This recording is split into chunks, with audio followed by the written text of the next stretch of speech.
I have run a few marathons in my day and quite a few half marathons. And I can tell you, when you're out of shape, just jumping into one of these intense marathon training plans, not a great idea. It tends to lead towards soreness and burnout, to where you start out strong, but then you end up skipping weeks. Or worse, you end up injured. I'm over 40, probably 30 pounds overweight, give or take. And I'm training for the Disney Marathon in 19 weeks. But before I jump into Hal Higdon's plan, this week I'm gonna focus on building my base. And here is how I'm gonna do it safely. When you just get back into running, it's really easy to get out there and run hard, decide you're gonna do 10 miles. And that's a real quick way to lead to soreness, tiredness, and then fall off your plan. First week, you tend to think about that race is coming, and all that excitement will help push you. But by the second or third day, the soreness sets in. It's hard to walk, and you really start to question your life choices. Training for a marathon is at least 5 days a week. So I need to get that consistency back in my life, where I'm getting up every morning, working out, and pushing myself to at least work 5 days a week. Here is my approach to getting back into running before I just jump into that plan. Number one, frequency over intensity. My main goal, just get out the door 5 days a week. No excuses. Number two, keep it short.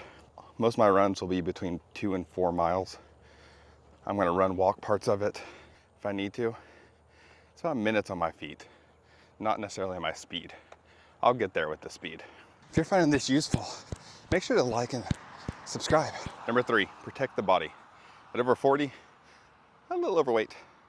I can't skip strength training, stretching, and making sure I have good equipment, also known as quality shoes. I have flat feet, so shoes are critical to me.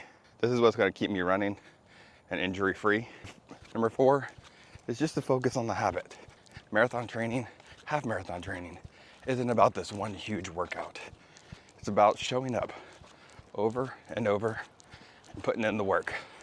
This week builds the rhythm for marathon training to actually work.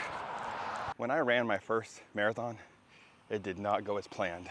And by this point, I'd probably run 30 half marathons. So I was just trying to jump up to the next level. And I'm gonna use this steep hill I don't wanna run on as the perfect time to share this story. So I had trained what I thought was well.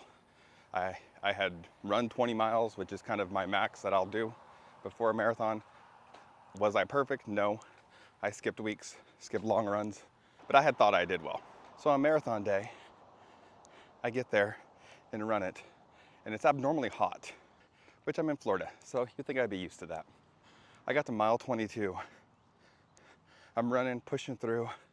My pace is horrible, but I'm staying ahead of the sweepers so that I don't get taken off the course. The sweepers aren't a super fast pace. They're at 16 minutes a mile, but in a marathon, falling 30 seconds behind, you can get there pretty fast. So I get to mile 22, almost to the end, and they catch up with me. And I can barely walk. My feet hurt so bad. So they put me on a bus, sweep me, and I get taken off the course. 4 miles shy of the finish line. By that point, I had run probably for 5 or 6 hours. I get home and my feet are covered in blisters. I had worn the same gear I wear every half marathon I've run, but I learned very quickly that does not work. Compression socks were important to me. I have flat feet, so it helps keep my arches up. Anti-blister socks, very important, especially when it's hot, because you're gonna sweat a lot more. And training smarter. We're all part of it.